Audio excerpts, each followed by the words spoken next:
नमस्कार, मैं मनीष पुनः आप सभी के बीच में काफ़ी लंबे समय के बाद आया हूँ और काफ़ी लोगों की जो डिमांड है उसी को लेकर के मैं इस बार पुनः वीडियो लेकर आप सभी के बीच आ रहा हूँ।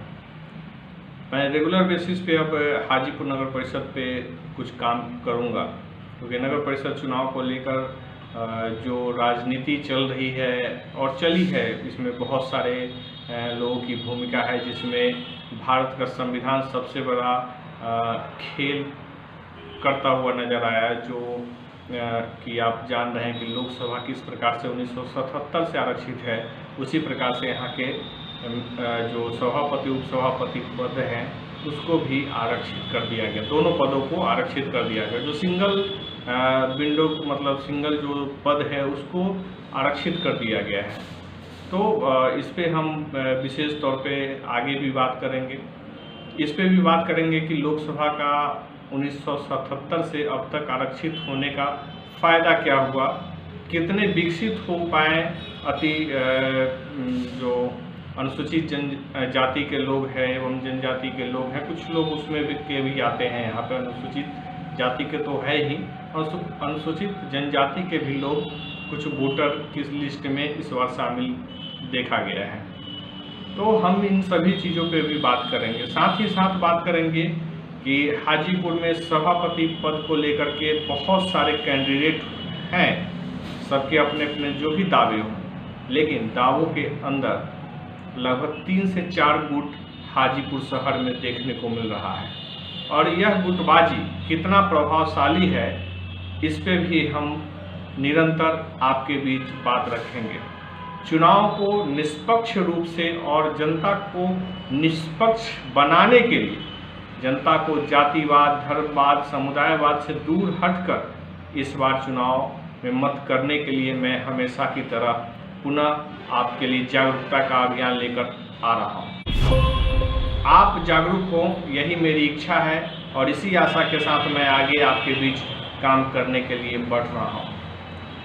लगभग 1-2 सप्ताह से जिस प्रकार से शहरों में कभी कभी आने जाने के बाद लोगों का विचार रहता है, उन विचारों को लेकर हमने देखा कि और मुझ पर भी दबाव रहा कि आप हर विषय पे बात रखते थे, लेकिन आजकल क्या हो गया, थोड़ी सी व्यस्तता यह है कि मैं दैनिक हरिपुर अखबार को लेकर गंभीर हूँ। उसके प्रकाशन से लेकर उसके जो आप पाठकों तक पहुँचाने की जो व्यवस्था है, उसी में मुझे बहुत सारी क्योंकि समस्याओं से जूझना पड़ रहा है, संघर्ष है, लेकिन धीरे धीरे उन समस्याओं से भी हम निजात पा लेंगे।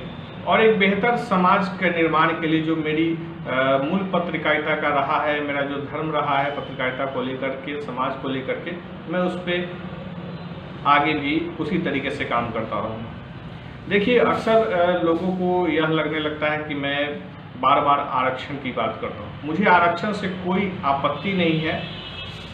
आप आरक्षण 100% ले लें, लेकिन आरक्षण जिनको मिल रहा है और जो देने वाले लोग हैं वह खुद उसी समाज के आरक्षित वर्ग के लोगों से चिकित्सीय लाभ ले ले, वकालत में लाभ ले ले, सड़क बनवाने में विभिन्न प्रकार की जो योजनाएं हैं उसी जाति के अंदर ले लें। परिणाम क्या है आरक्षण का विरोध करने का, उसका समझ लीजिए कि मैं रामविलास पासवान स्वर्गीय हो गए, अब स्मृति शेष हैं। मैं यह देख रहा हूं कि 1977 से हाजीपुर का विनाश ही हुआ, विकास तो नहीं हुआ। देखिए, वोटर को सिर्फ क्या चाहिए, सड़क। आज हाजीपुर शहर में कार्यपालक पदाधिकारी के शब्दों में मैं बता दूं तो पिछले 12-13 सालों से एक भी सड़क नगर परिषद क्षेत्र में नहीं बना। आप समझ के देखिए कि हाजीपुर में ऐसी क्या व्यवस्था हुई कि 12 साल 13 सालों में एक भी सड़क का निर्माण नहीं हुआ। ऑन रिकॉर्ड मेरे पास यह बात वर्तमान कार्यपालक पदाधिकारी ने स्टेटमेंट दिया।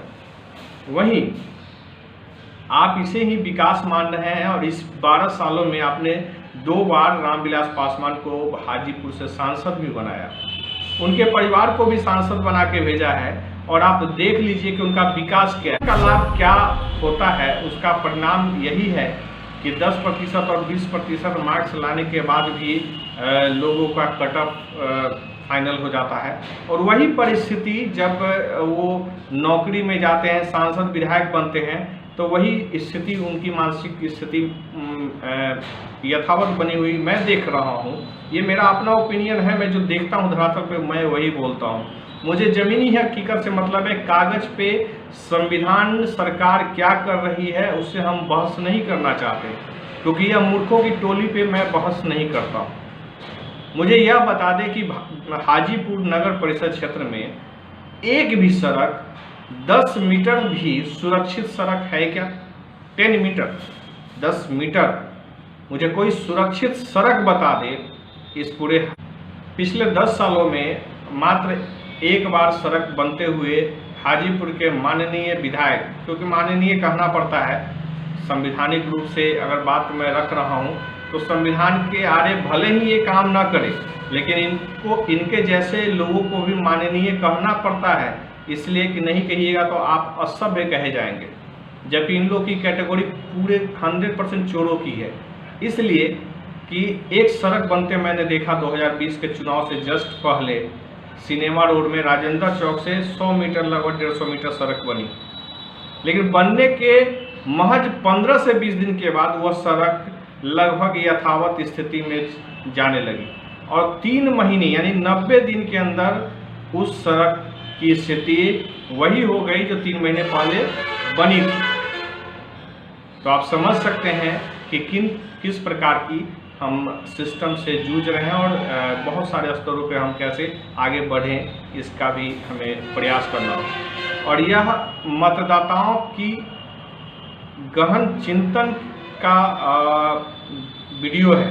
आप चिंतन करें, अपने स्वास्थ्य, सड़क, भोजन पानी सभी की व्यवस्थाओं पे सुनिश्चित रूप से ध्यान दें, क्योंकि आपके हाजीपुर शहर के नगर क्षेत्र का 10% भी नाला साफ नहीं हुआ है, जिसको कार्यपालक पदाधिकारी 100% और डीएम 100% बता रहे हैं। मैं अपने दैनिक हरिपुर के अंत में भी लिखा था कि जब किसी बात को लेकर के कार्यपालक पदाधिकारी से मेरी बात हुई तो उन्होंने कहा था, जब मेरे मुंह से निकला कि जब आरक्षण वाले को ही रखेंगे इंजीनियर बना के तो सड़क तो बन ही जाएगा। उन्होंने कहा था कि नखास चौक पे हमने कुछ सड़कों का निर्माण किया था इंजीनियर साहब को कहने पे, लेकिन वो सड़कें 10-15 दिन के अंदर ही ख़त्म हो गई, बर्बाद हो गए, उखड़ गए। तो इसी लाइन पे तो उन्होंने कहा कि थोड़ा रोष में आते हुए कार्यपालक पदाधिकारी ने कहा था कि मैं भी आरक्षण से ही आया हूँ और डीएम साहब भी आरक्षण से ही आए हैं।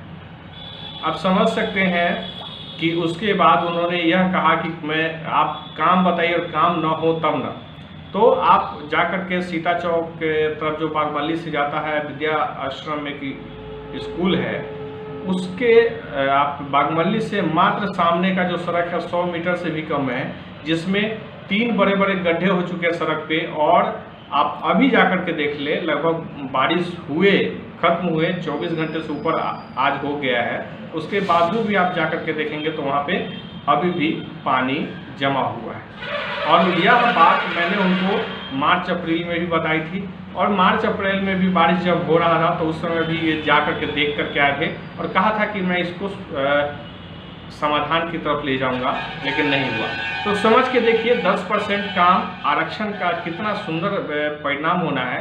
वैसे हाजीपुर नगर परिषद में आरक्षण के आधार पर ही चुनाव हो रहा है, तो आरक्षित क्षेत्र में वैसे उम्मीदवारों का आप चुनाव करिए या ऐसे समर्थकों के द्वारा खड़े किए गए उम्मीदवारों को चुनिए जो खुद कभी नगर परिषद क्षेत्र में काम किया हो, जिनके परिवार इस नगर परिषद के सभापति, उपसभापति, अध्यक्ष जैसे पदों पे सुशोभित हुए हों। और इतने लंबे समयों के अवधि में भी अगर हाजीपुर शहर में एक सुरक्षित सड़क नहीं है, अस्पताल नहीं है, सुरक्षित नाले नहीं है, फुटपाथ नहीं है, शहर में अतिक्रमण है, जाम है, इसमें कहीं कोई मुक्ति का रास्ता नहीं दिखता है, तो आपको अपने वोट का अब तक किए गए प्रयोग पे सोचना चाहिए और आने वाले भविष्य में जो 10 अक्टूबर को चुनाव होना है, मत डालने वाले हैं आप, उस पर आपका सीधा प्रभाव पड़ना चाहिए।